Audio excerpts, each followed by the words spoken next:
आप सभी को जय मसीह की हमारे YouTube चैनल में आप सभी का स्वागत है। आज हम जानेंगे कौन स्वर्ग देगा। लूका रचित सुसमाचार 23 अध्याय उसका 43 पद में लिखा है, मैं तुमसे सच कहता हूँ कि आज ही तू मेरे साथ स्वर्ग लोक में होगा। एक गांव में दो आदमी थे।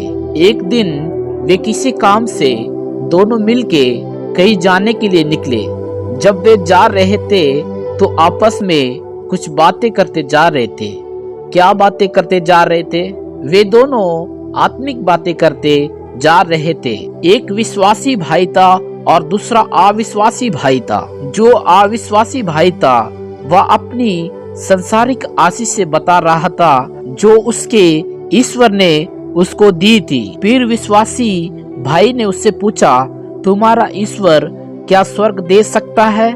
अविश्वासी भाई ने जवाब दिया कि स्वर्ग के बारे में हमारे ईश्वर ने कुछ नहीं कहा। इसके बाद विश्वासी भाई ने कहा कि हमारे प्रभु यीशु मसीह ने स्वर्ग देने का वायदा किया है। यहाँ पर तो हम थोड़े दिन के लिए रहने वाले हैं। बाद में स्वर्ग या नरक दो ही जगह है जिसमें हमको जाना है।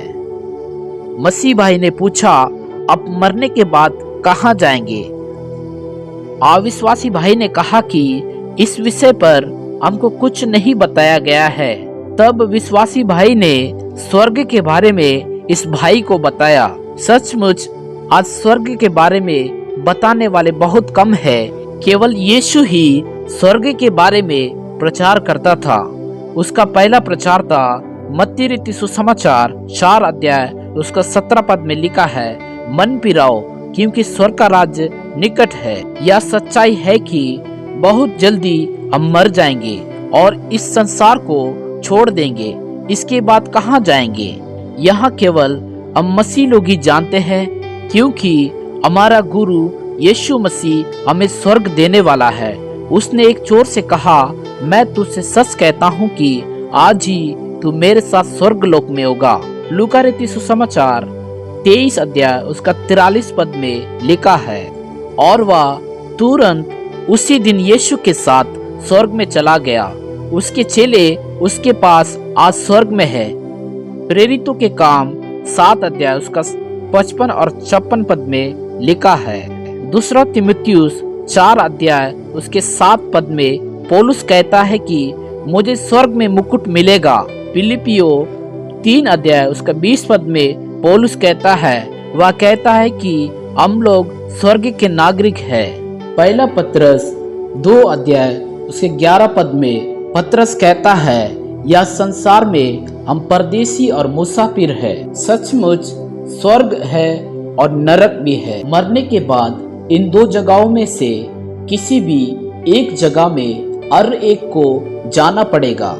शैतान मरने की बाद की बातें करने नहीं देता है। इसलिए आज मसीह भाई बहन भी संसारिक आशीषों के पीछे दौड़ रहे हैं और यीशु मसीह के द्वारा जो संसारिक आशीषें उन्होंने पाई है उन्हीं की बातें वे करते रहते हैं, क्योंकि आज मसीहियों को भी नरक स्वर्ग पर विश्वास नहीं रहा। सब कुछ उनको यह संसार में ही चाहिए। लेकिन यदि कोई संसारिक धन दौलत पाने के लिए अगर कोई यीशु के पास आता है तो वह बदनसीब है, क्योंकि पहला कुरिन्थियों 15 अध्याय उसका 19 पद में लिखा है, यदि हम केवल इसी जीवन में मसीह से आशा रखते हैं तो हम सब मनुष्यों से अधिक अभागे हैं। क्योंकि संसार में तो हमें थोड़े दिन रहना है, स्वर्ग में हमेशा हमेशा रहना है। इसलिए हमको संसार में कुछ मिले या ना मिले, स्वर्ग में सब कुछ मिलना चाहिए। ये आशा हर एक व्यक्ति को रखना चाहिए।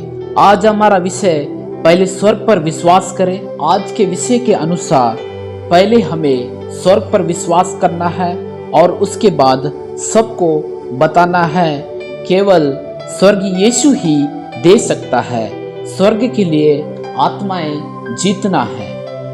स्वर्ग प्राप्त करना है तो यीशु के पास आना है, क्योंकि वचन में लिखा है, मार्ग सत्य जीवन मैं ही हूँ। यीशु मसीह मार्ग है, यीशु मसीह जीवन है, यीशु मसीह सत्य है मेरे प्रियो। यीशु मसीह के द्वारा ही हम स्वर्ग को प्राप्त कर सकते हैं। यीशु मसीह ही स्वर्ग को दे सकता है। इन वचनों के द्वारा परमेश्वर आप सभी को आशीष दे। ऐसे ही वीडियो प्राप्त करने के लिए चैनल को फॉलो करें, सब्सक्राइब करें, लाइक करें, कमेंट करें और शेयर कीजिए ताकि दूसरे लोग भी आशीषित हो।